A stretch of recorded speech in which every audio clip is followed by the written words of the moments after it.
For most of their lives, these young Cambodian dancers have spent 6 hours a day, 5 days a week, learning, rehearsing, and refining the nation's classical dance and music.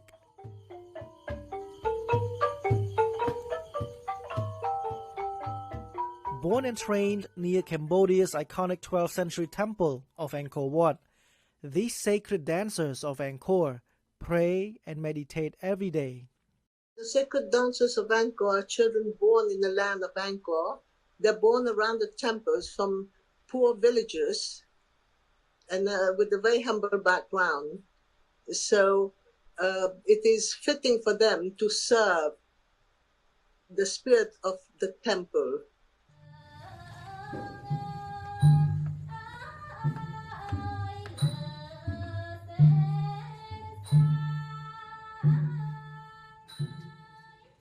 Ravin Karet Coxon created the Prahrim Bopatevi Dance School in 2007.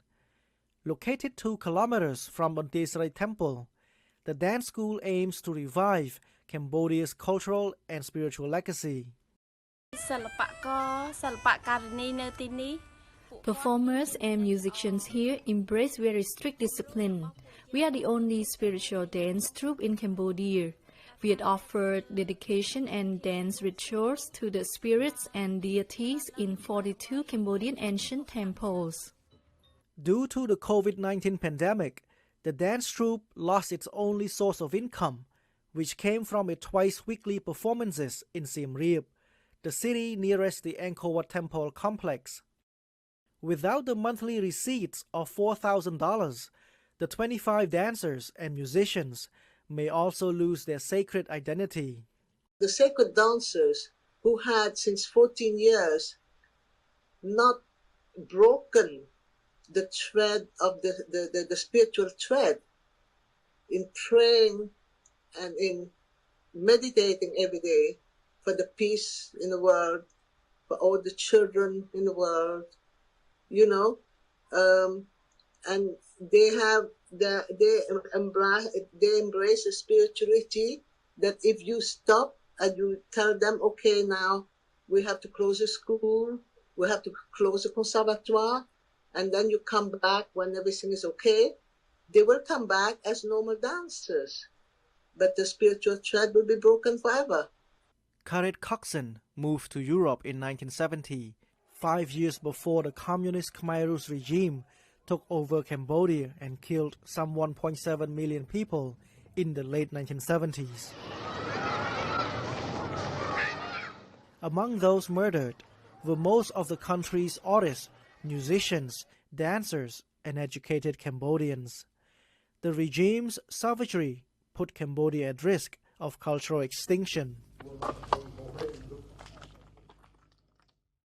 Karet Coxon first returned to Cambodia in 1992 and 2 years later founded the British charity, the Ngin Karet Foundation for Cambodia. The organization helps over 2,800 village families who live within the Angkor complex, among them the sacred dancers of Angkor.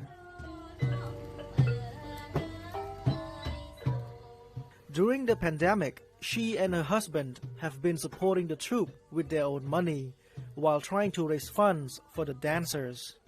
You have to also remember that Angkor Wat is listed as UNESCO treasure.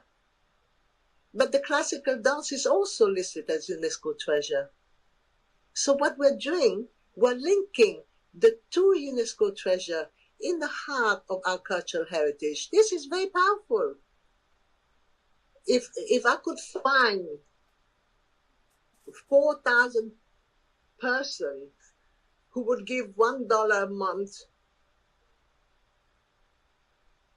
till the tourism resume, we'll be okay. Chetra Chap for VOA News, Washington.